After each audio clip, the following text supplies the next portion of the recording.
Hi, I'm Corey, and welcome to Cadmium Powered Games, and today's review of Loop Hero on the Nintendo Switch. Let's start with a brief overview of the game. It's actually an RPG that plays a little differently in that you don't so much control the character as much as you do the world and everything else around him, as he kind of goes on a quest to find out why the world has vanished, been replaced by just an empty void. However, you seem to remember one small part of the world, and then you'll really spend your time on a quest exploring this just constantly changing part of the world in an effort to kind of slay the monsters and bosses behind it and bring stability back to the world. But the story is honestly paper thin and is really just an excuse to bring the gameplay together. But the gameplay is what really makes Loop Hero stand out. Let's go ahead and start with the loop, as it's really the namesake of the game. You'll start each run on a random loop with no gear at all, and you'll make your way around it, encountering monsters. As you fight, you'll gain new weapons and cards, and those weapons and armor that you'll gain are fairly straightforward, each with perks such as attack and defense. However, as you progress in the loop and start slaying harder, more difficult monsters, more rare drops will start happening with enhanced perks such as counter, evasion, HP regeneration, and my favorite, which is attack speed, just to name a few of them. These are displayed as numbers and percentages alongside the items you pick up, and you'll spend a lot of time taking incremental upgrades of perhaps plus 2 attack over a previous item or a ring that increases your attack speed by 10%. Through the loop, making these many small item upgrades can see you become incredibly powerful by the late loop. And believe me, you'll be needing these, as each loop the monsters you face will be slightly more powerful, capable of dealing more damage and attacking with stronger abilities. The other thing you'll find as you battle your way around the loop will be cards. These cards can be placed on the void of the map and directly affect your hero and the world around him, such as meadow cards that will heal your hero for a few HP every few moments, or cards that will place a forest on the loop itself and spawn specific monsters for you to fight. There's even Oblivion cards that delete monsters or other tiles from the loop.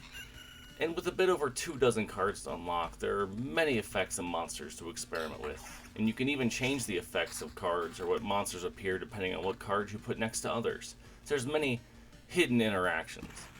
Now, depending on how many cards or tiles you place will determine when the end boss of your loop shows up, as there's a gauge in the top left that slowly fills as you place these. So be careful not to throw down every card you get as soon as you get it, and just perhaps end up spawning the boss before you feel like you're powerful enough to fight him, and likely face an untimely end. But let's face it, you will die a lot. It's a primary system of the game. Upon death, the rogue portion really comes into play, as you'll lose most everything you've accumulated besides a handful of items. And it's a shame, as most of these items are invaluable for taking back to your camp and using to build it up. More on that in a moment. Now, suppose you have a whole lot of items and you think it's better to cut and run before you die. Well, you can do that. Upon completing a single loop and returning to your campfire, from here you can hit the X button and it'll ask if you want to end the run and save all your items. And this is something that can be more helpful, especially early game, as you'll get materials at a very slow pace, and it can be pretty saddening to lose all that precious wood you've been trying so hard to collect. As you play more, however, you'll come across more ways to mitigate these losses, such as resurrecting your character if you fall, or spending a particular resource to salvage everything even if you die, which is very helpful for building up your camp. Now, more on the camp, it's a type of base building element that's added to the game. Now, I'd consider it very light as far as base building goes, other than plopping down a few structures in a way that looks aesthetically pleasing to you. There isn't a lot of buildings with interactions or bonuses for having certain ones next to each other. However, this is not to say that it's superficial either, as most, if not all, of these structures you can place have benefits to your character as he moves through the loop. Efforts such as the ability to resurrect yourself or increase your damage output, or even call upon camp guards for help in certain locations of the loop. These upgrades, however, can come at a steep price in the form of materials to build and upgrade. And to get these, you'll be doing quite a bit of grinding loops looking for certain monsters to get the required, sometimes very rare items. And not once or twice, as most buildings actually have 4 or 6 levels to upgrade them. Now on to some positive and negatives I found about it. We'll start with the soundtracks. It's pretty unoffensive, at least to my ear. There's not a lot to say, as it gets the job done with some ambient background noise, but Never really found myself humming any catchy tunes along with it. Similarly with the sound effects of the battles and the monsters, they served their purpose, and that's really all. The main menu theme is pretty nice to listen to, but that's about it. The visuals, however, are actually quite pleasing to my eye with an excellent pixel art style.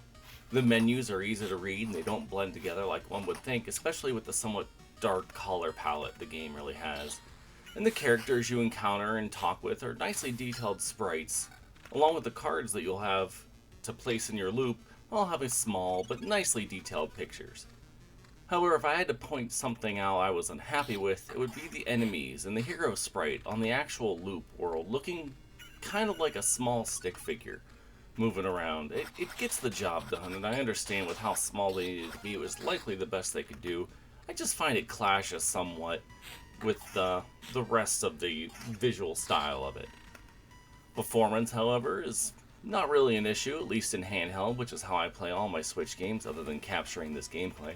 However, I did encounter a fair number of crashes, mostly due to the use of Oblivion cards that erase tiles. Luckily, due to the game's generous autosave features, I never lost more than 20 seconds or so of actual progress. The controls are implemented well enough, but I had some feeling of offness with the cursor acceleration. After a while I got used to it, navigating the menus was always straightforward with the screens having relevant buttons displayed, but it's worth noting. I made it to the end of this game in just over 50 hours, but I'm sure your mileage will vary. It's also worth noting that I did this with the main warrior class character. There are actually 3 characters to unlock as you go through the game, and if you wanted to do this with all 3, I'm sure there's more time to be had. Loop Hero has many systems at play, especially with card interactions, but some as well with the weapons and their effects, and most of them I found weren't explained that well, and at first I found lots of these confusing, and I was unsure of exactly what the game wanted from me. In time, however, as you'll experiment and learn, a lot of these systems start making sense to you. Overall, I think I'd give Loop Hero on the Nintendo Switch a 6.5 out of 10. This game is really one that I thoroughly enjoyed and was somewhat surprised by. However, I feel it's a rather niche experience that many will probably be put off. Unless you're into grind-heavy RPG games with lots of incremental number chasing, this might not be for you.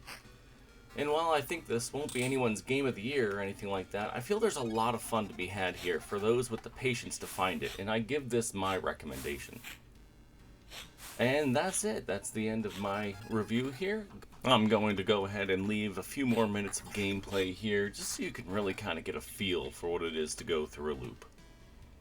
Thank you for checking out my very late review of Loop Hero on the Nintendo Switch.